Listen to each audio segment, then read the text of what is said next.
तो उसमें दिक्कत क्या है? कोई नुकसान नहीं है। जापान जाना है जापान जाए, स्विट्जरलैंड जाना है स्विट्जरलैंड जाए। बिहार सरकार शिक्षक के नियुक्ति पत्र देवा जा रहा है 1,20,000 के, जबकि यहाँ कहने रही है कि एग्जामों तक नहीं है। बिल्कुल आपको ठीक बात का आपको समझ ही नहीं है। जो मैंने कहा, मैंने ये कहा था कि 10 लाख लोगों को सरकारी नौकरी का जो दावा है, अगर सरकार साल भर में उसको दे दे तो मैं बिल्कुल ही इस अभियान को वापस ले लूंगा और नीतीश कुमार का झंडा लेकर घूमूंगा।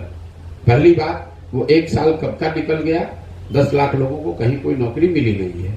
दूसरी बात, आपने कहा कि 1,25,000 लोगों को नियुक्ति पत्र दिया जा रहा है, तो जो नियुक्ति पत्र दिया जा रहा है वो मिलने दीजिए, लोगों को ज्वाइन करने दीजिए। उसमें कितने लोग बिहार के बाहर के हैं जरा ये भी बता दीजिए। बिहार के कितने लोगों को नौकरी मिली है, वो आंकड़ा भी पत्रकार होने के नाते आपको जाकर ढूंढना चाहिए। हम भी तो गांव में चल रहे हैं। जिन अभ्यर्थियों ने भी बिहार में इस एग्जाम को दिया है, ज्यादातर लोगों को नौकरी नहीं मिलेगी, ज्यादातर ये बाहर के लड़कों को ही नौकरी मिलेगी। बिहार के बच्चे जाकर गुजरात में, यूपी में मजदूरी करेंगे और यूपी और गुजरात के लोग आकर बिहार में शिक्षक बनेंगे। ये आपके महागठबंधन सरकार के नीति का परिणाम है। अगर आपको 2 लाख लोगों को नियुक्ति को बढ़ाया नहीं गया है, ये पहले से जो नियोजित शिक्षक है उसको राज्यकर्मी बनाने का दिया जा रहा है। आप लोग मतलब बिना समझे हुए कोई बात पूछ देते हैं। इस 1,25,000 में नए लोगों को कितनी नौकरी मिली और उन नए में बिहार के कितने हैं? ये पूरा जो एग्जाम है ये नई नौकरी का नहीं है। ये जो पहले से नियोजित शिक्षक थे उनको राज्यकर्मी का दर्जा देने के लिए कुछ लोगों को उसमें अपग्रेड किया जा रहा है और कुछ नए लोगों को नौकरी दी जा रही है। और आप लोग बिल्कुल मूर्ख वाला बात कर रहे हैं कि 1,25,000 आदमी को नौकरी मिल गया। किस 1,25,000 आदमी को नौकरी मिला उसका सूची जरा जारी तो कीजिए। ये नहीं बोले सर, 1,20,000 नियुक्ति पत्र देने जा रही है। अरे भैया, देने जा रही, उसमें पहले से वो आदमी शिक्षक है, वो नियोजित शिक्षक के तौर पर था, अब वो राज्यकर्मी के तौर पर शिक्षक बनेगा। एक बड़ा वर्ग उसका है। कुछ जो नए लोग आए उसमें बड़ा वर्ग उन लोगों का है जो बिहार के बाहर का है। तो बिहार के लड़कों को, नए लड़कों को बहुत कम संख्या में, अगर 1,25,000 भी आप ले लेंगे तो मुश्किल से उसमें 20-25,000 लोगों को ही नई नौकरी मिली।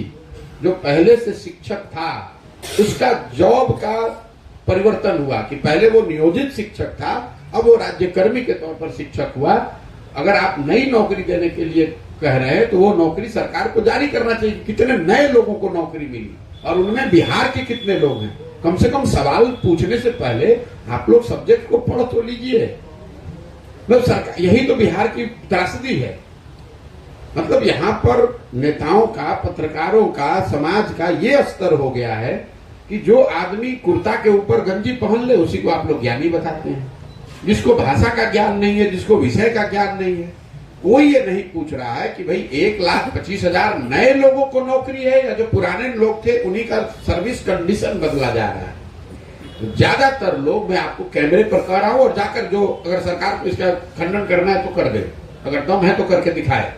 1,25,000 लोगों में ज्यादातर लोग वो हैं जो पहले से यहाँ रोजगार जिनके पास था, जो शिक्षकों के तौर पर काम कर रहे थे, जो नियोजित शिक्षक थे, अब वो राज्यकर्मी हो जाएंगे।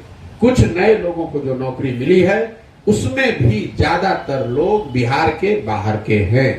तो बिहार के नए लड़कों को जो रोजगार मिलने की बात है वो 1,25,000 नहीं है, वो कुछ हजार है। वो आंकड़ा भी मैं जब एक बार सरकार को नियुक्ति पत्र देने दीजिए तो मैं एग्जैक्ट संख्या भी आपको 2-4 दिन में बता दूंगा।